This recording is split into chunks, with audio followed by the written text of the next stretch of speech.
Ada 5 pernyataan. Kalau sesuai, misalnya nomor 1, saya sudah memiliki cita-cita karir yang ingin diwujudkan.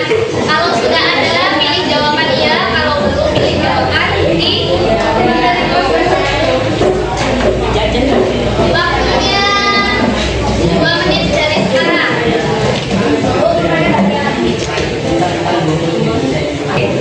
Sudah selesai semuanya? Sudah? Kalau sudah, silakan ditutup. Ibu mohon untuk berdiri sebentar. Ikuti gerakan ikut. Silakan tangannya ke depan, angkat ke atas, geser ke kanan, kemudian geser ke kiri, rendahkan, kemudian pindah ke belakang, dan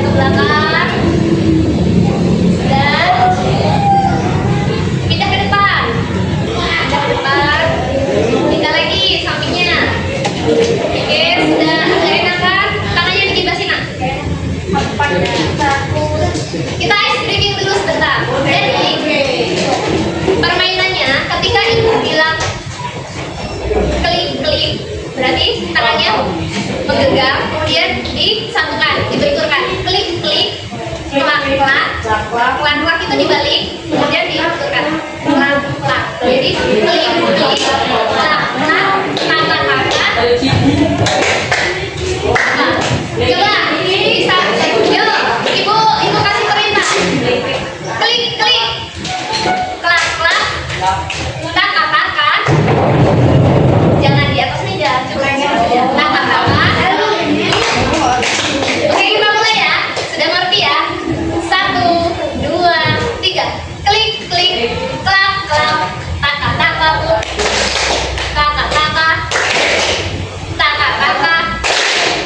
Boom, taka, boom, klik, klak, taka, boom. Oke, silakan. Sudah punya cita-cita semuanya? Satria tadi cita-citanya apa nak?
yang peluangnya besar itu ada di era digital.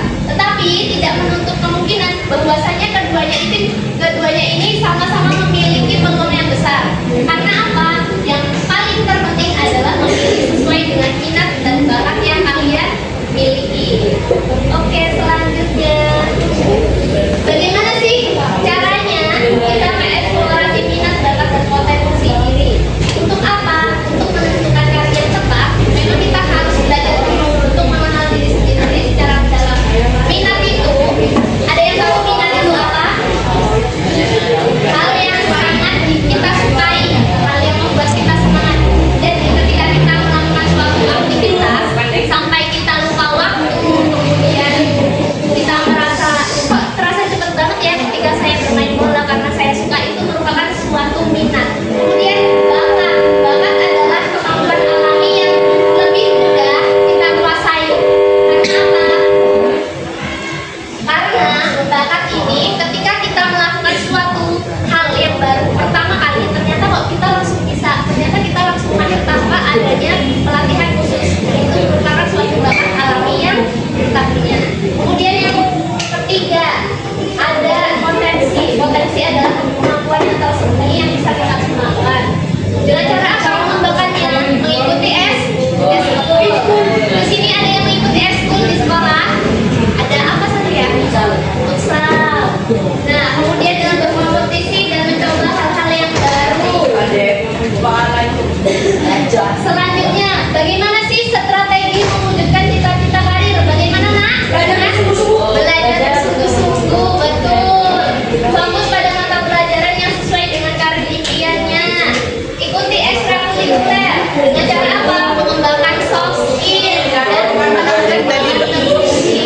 Kemudian ada meningkatkan literasi digital, belajar teknologi secara produktif sejak dini, membangun portofolio. Jadi kalau misalnya kita ada dokumentasi tentang prestasi kita upload di media sosial, itu membangun relasi sama saja. Jadi ketika kita bekerja pada saat ini, yang diminta itu adalah akun media sosial. Kenapa? Karena kita akan dicek, jejak digital kita itu akan dicek bagaimana prestasinya, kemudian bagaimana cara dia bermedia sosial, berkomunikasi dengan media sosial. Apakah perkataannya di media sosial itu baik atau tidak, itu menjadi suatu penilaian ketika kita melamar pekerjaan. Kemudian mencari mentor atau dan role model. Ada yang tahu role model itu apa?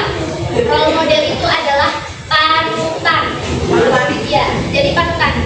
Role model itu misalnya ibu mengidolakan Ibu Rufaidah, karena Ibu Rufaidah itu adalah guru BK yang baik, membersamai kalian ketika kalian sulit maupun ketika kalian dalam masalah. Nah, jadikan sumber inspirasi di bidang yang kalian minati. Selanjutnya, cara merancang rencana karir pribadi. Yang pertama apa? Menentukan tujuan. Dengan cara apa? Memilih cita-cita karir yang spesifik dan realistis. Spesifik itu kita harus tahu mana pilihan cita-cita karir kita yang akan kita raih. Misalnya satu, pengen jadi guru. Kemudian kenali skill yang dibutuhkan. Kalau mau jadi guru harus pintar apa? Belajar. Bisa belajar. Terus Materi. ya, pintar menjelaskan berarti harus bisa berbicara di depan, harus bisa public speakingnya bagus. Kemudian memilih jalur pendidikan, menentukan sekolah, jurusan khusus atau pelatihan yang mendukung. Jadi kalau misalnya mau jadi guru harus kuliahnya jurusan apa? Pendidikan. Jurusan pendidikan, jurusan perguruan, betul. Kemudian membuat langkah aksi, buat target jangka pendek dan jangka panjang. Kalau SMP sekarang, target kalian di masa SMP saat ini apa? Kalian harus apa supaya meraih prestasi? Harus belajar. Belajar sungguh-sungguh. Kemudian apa? Setelah lulus SMP mau kemana? SMA mana impiannya? SPP. Semanda. Ada lagi? Ya, banyak sekali ya. Jadi kita harus punya target. Kalau sekarang target kita adalah belajar sungguh-sungguh supaya nilai kita meningkat setiap semesternya. Siapa tahu nanti kita bisa lolos di kampus impian atau di SMA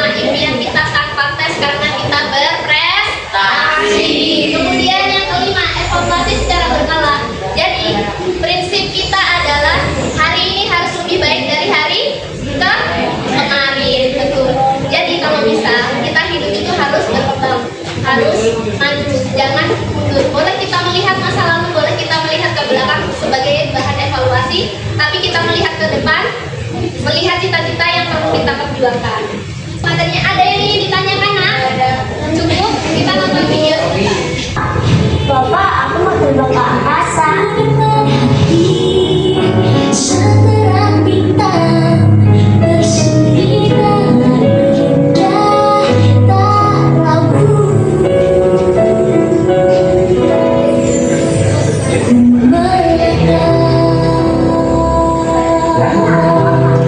Yang ini waduh.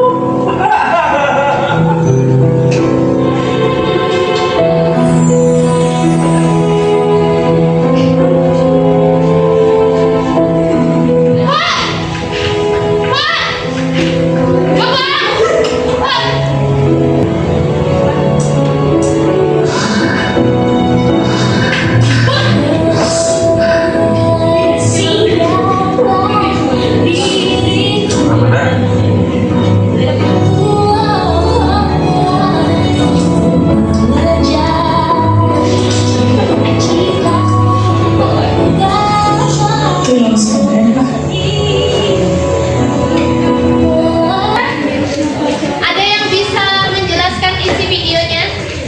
Ternyata hambatannya si Putri atau rintangannya si Putri ini dalam meraih cita-cita apa? Bapaknya tidak mau mendukungnya. Kemudian ada apa lagi?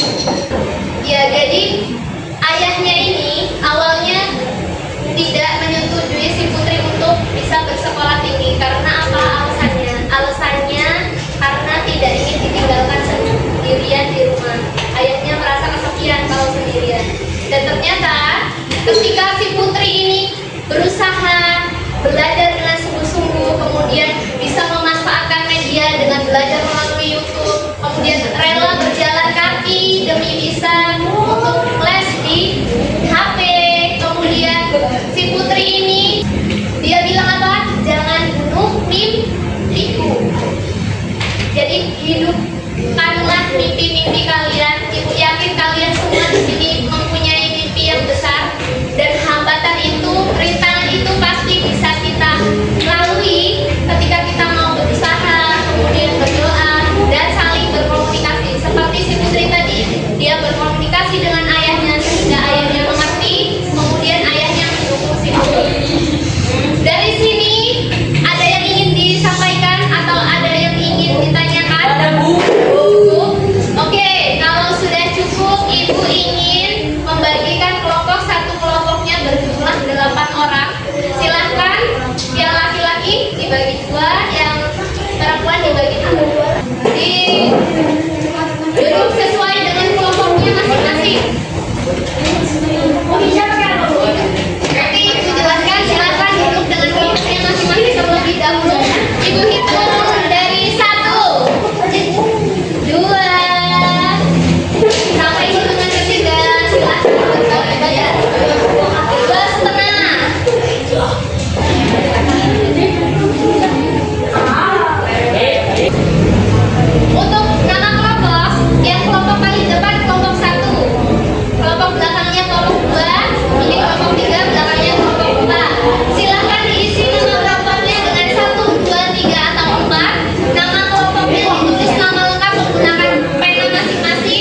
Sania.